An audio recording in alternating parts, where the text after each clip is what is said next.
打喊路係咪真係會傳染？為咗認真對待今次嘅實驗，我哋將一條打晒喊路嘅片 show 俾50個同事睇，就睇下有幾多人會被傳染。大家都認真睇，睇下你睇完會唔會打喊路？開始。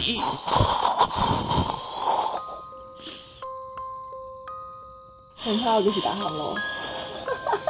我瞓醒我，唔係笑片嚟㗎。有啲想打喊路。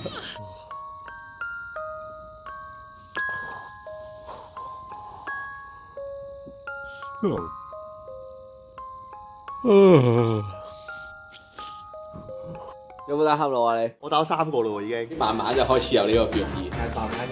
我哋翻工時間好精神㗎。唔使同我講㗎。結論有32%嘅人打喊路，瞓得好就唔怕俾人傳染打喊路啦。想易啲瞓得着，食加拿大豐士寶無糖褪黑素軟糖，20分鐘見周公，一朝躺平。而家做緊優惠添，快啲試下啦！